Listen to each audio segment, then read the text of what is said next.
The Dark Horizon added one of the best archetypes with an insane amount of synergies with other archetypes in the game, and I believe that I've found the best build to utilise the Warden's full potential and turn every mode and difficulty in the game into an absolute cheese. Welcome to my build guide for the Annihilator.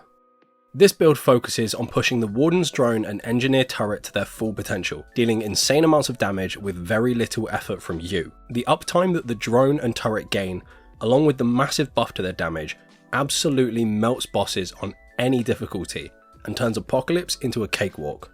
Before we get into the build, if there are any items that you are unsure of where to acquire them from, or need any help with the item guides in general, then head over to Abbey Hour or Luna Gaming for some amazing Remnant 2 guides. And if they don't have what you're looking for, then head over to remnant2.wiki.fextralife.com for everything Remnant 2 and all the help you'll need in acquiring the items in this build. Now, with all of that said, let's get to the build. To start off, you're going to want Warden as your main archetype, with Engineer as your secondary archetype. With Warden as your prime archetype, you'll be adding 50% more ammunition for Engineer, as well as increasing Warden's drone charge by 50%, allowing them to be active longer, thus increasing their overall damage. The armour for this build can be whatever you want. However, I like to use the full nano-plated set, since it pairs beautifully with both archetypes style-wise, and also give a decent amount of armour that will be enhanced by traits later. The weapons are crucial to increasing the damage in the build, along with helping your survivability. For the long gun, you want Monolith with the feedback mutator. Monolith innately adds exposed to targets, which increases their incoming damage by 15%, and with the weapons mod, this debuff will stay active for a while. What feedback will do is it will increase your mod's generation whilst it's currently active, making it far easier to continuously keep the enemy exposed. For your handgun, you want Nebula with the Spirit Healer mutator. Nebula adds corrosion to the targets, which increases their incoming damage by a further 10%, meaning that with both debuffs active from each weapon, you'll be getting a further 25% increase to your overall damage. The mod makes this so much easier as you don't have to continue reapplying corrosion whilst it's active, as the mod will keep reprocking until it runs out. The Spirit Healer mutator will then give you 2% of your overall health for every 50 mod power spent. And with Nebula's mod costing $12.50, you'll get roughly 50% of your max health healed over 10 seconds after activating the mod. The melee weapon is up to you. However, I like to use the Harvester's Scythe since it has some of the best DPS for a melee weapon in the whole game, along with the Volatile Mutator, which causes your melee attacks to deal explosive damage upon a hit with a 1-second cooldown. For the Relic, I use the Tranquil Heart for its passive regeneration, which helps to keep you alive without ever really needing to use your Relic, unless you get caught in a tough pinch surrounded by adds.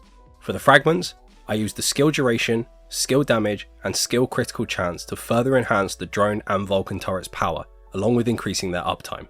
Now, onto the meaty section. For the Amulet, you want to equip the Soul Stone. This will give your summons a 30% increase to their damage. And yes, both the Warden drone and the Vulcan turret are classed as summons and skills, so this amulet is going to give you the best increase in their damage, as the highest increase from other amulets for skills is 25%. For the rings, you want to have the Ring of Ordnance. This is going to give your drone and turret a constant reload, even whilst they're active, meaning they will stay up for longer, dealing more damage over time. It also means that when they run out of ammunition or charge, they will recharge quicker, allowing you to get them active again extremely fast. You could swap this out for something like the Burden of the Destroyer to get the 15% increase to damage. However, the uptime from the Ring of Ordnance kind of outweighs the increase in damage.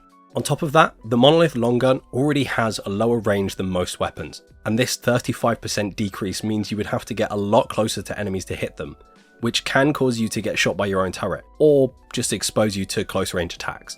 The second ring you want is the Shaded Stone. This will simply increase your skill damage by 15%. Your next ring is the Crimson Dreamstone. This is also going to increase your skill damage as you get critical hits. The great part about this is that you don't have to get the critical hits. Your drone and turret can get them and still activate the ring's ability. For the final ring, you want the Burden of the Skylist to once again increase your skill damage by a further 15%. With all the physical aspects in place, let's move on to the traits. Just before we head on to the traits, I do want to point out that I have an extra 7 points thanks to a glitch that happened whilst I was helping people fight bosses online, so keep that in mind when you use this yourself. So, for the traits, you're going to want 10 in regrowth, 10 in Triage, 10 in Barkskin, 10 in Amplitude, 10 in Rugged, 10 in Siphoner, 10 in Insight, 9 in Vigor, 8 in Endurance, and 5 in Ammo Reserves.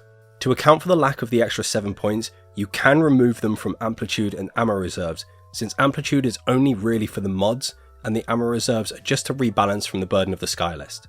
And with that, the build is complete.